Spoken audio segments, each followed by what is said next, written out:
কিছু সাধু আছে কথা শুনলে মঙ্গল হয়।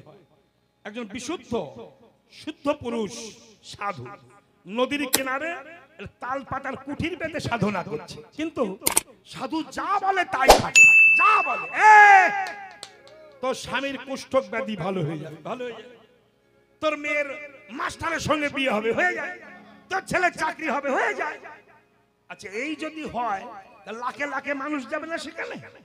সাধুর কাছে লাখে লাখে মানুষ যাচ্ছে। এই কথা এক চোর শুনতে পেয়েছে। কে বললাম? কে বললাম? চোর। চোর, চোরের নাম হচ্ছে ন্যাপলা। কি নাম বললাম? ন্যাপলা, মনে রাখবেন। এ চোর তখন শুনলো যে নদীর কূলে এক সাধু এসেছে, যা বলে তাই খেটে যায়, আমু সাধুর কাছে যাব, ওর কাছে দীক্ষা নেব, নিয়ে আশীর্বাদ নেব, যাতে আমার চৌরবৃত্তি জেগে ওঠে, ভালো হয়। ব্যাস, সন্ধ্যাবেলা সবাই চলে গেছে, ভক্তরা চলে গেল। সন্ধ্যাবেলা তাল পাতার কুঠিলে প্রদীপ ধরিয়ে ওই সাধু হরিভজন করছে, আর চোর যে তাল পাতার কুঠিরের ধার দিয়ে ঘুরঘুর ঘুরঘুর করছে। ছায়া পেয়ে বলল, কে? চোর বলল, আমি চোর। চোর এখানে কেন? বলছো দীক্ষা নিতে এসেছি। সাধু বলছে, আমি তো চোরকে দীক্ষা দেবো না। মা, চোরকে তো দীক্ষা দেবো না। চোর বলল, দীক্ষা তোমার দিতে হবে, নইলে আমি আত্মহত্যা করব। নদী ছিল, ওই নদীতে ঝাঁপ মেরে পড়বো, আমি মরবো।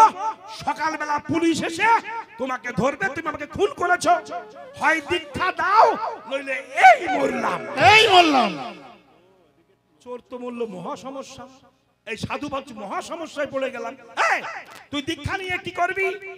তখন চোর বলল, দীক্ষা নিয়ে আশীর্বাদ করবে, তুমি যা বলো তাই খাটে, তুমি দীক্ষা দিয়ে আশীর্বাদ করবে। কি আশীর্বাদ চাস?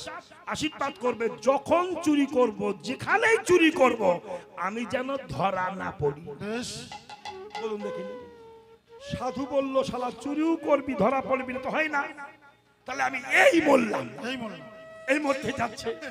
সাধু তো খুব জ্ঞানী, বেশ বেশ, আমি তোকে দীক্ষা দেবো, আশীর্বাদ করব, তুই ধরা পড়বি না, ঠিক, কিন্তু আমাকে একটা কথা দিতে হবে। কি? তুই কথা দে, জীবনে কোনোদিন দীক্ষা নেওয়ার পরে মিথ্যা কথা বলবি না। চোর বললে তো মহা সমস্যা, চুরিও করবো, মিথ্যা বলতে কি হয়? আবার ভাবলো, হ্যাঁ ধরা যখন পড়বো না, মিথ্যা বলা অসুবিধা কি? আমি ধরা পড়ছি না, অসুবিধা কি? ঠিক আছে, কথা দিলাম, ব্যাস যা, তুই আর ধরা পড়বি না। এই ভোল্টেজ বেড়ে গিয়েছে। বলুন দেখিনি, এত তো চুরি করে খায়, তাতে যদি এমপি, এমএলএ, মন্ত্রী, মুখ্যমন্ত্রী, প্রধানমন্ত্রী হাত মাথায় থাকে, সে শালা আরো চুরি করবে না? চোরে পাকা হয়ে গেছে।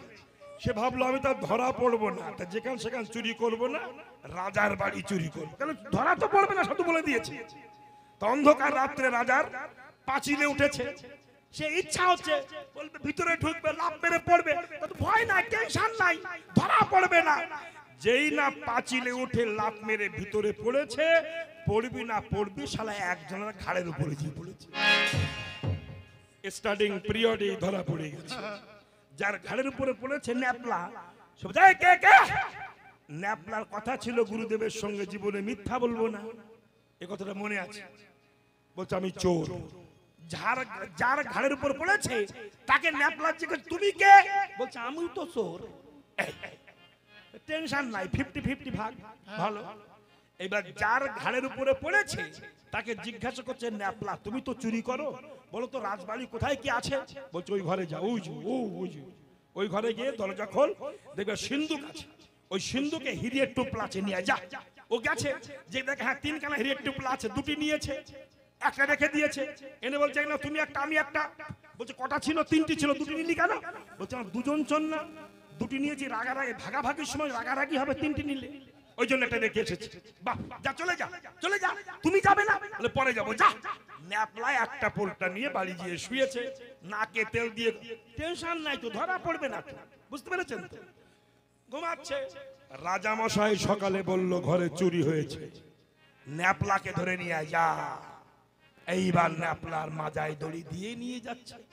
ন্যাপলা বলল গুরুদেব যে বলল ধরা পড়বো না, দেখি কি হয়।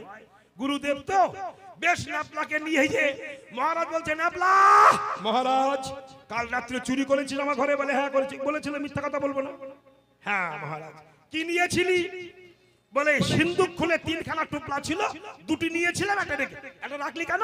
আমরা 2জন চোর ছিলাম, রাগারে ভাগাভাগির সময় রাগারাগি হবে, তাই তো 2টি নিয়ে একটা রেখে গিয়েছিলাম। মন্ত্রীকে বলছে চোরকে ছেড়ে দে। মন্ত্রী তুমি যাও, যাও যে দেখো একটা আছে নিয়ে এসো। মন্ত্রী যে দেখে হ্যাঁ একটা আছে, ও শালা নিজের প্যাকেটে ঢুকিয়েছে। ভাবছে আমি বলবো মহারাজ একটাও নাই, চোর সব নিয়ে গেছে। নিজের প্যান্টের পকেটে নিয়ে বলছে মহারাজ চোর চুরি করলে রেখে যায়, সব নিয়ে গেছে। চোর তখন বলছে মহারাজ বিশ্বাস করুন একটা ছিল, আমি 2টি নিয়েছিলাম। তখন মন্ত্রী বলছে মহারাজ আপনি আমার কথা বিশ্বাস করবেন না চোরের কথা বিশ্বাস করবেন?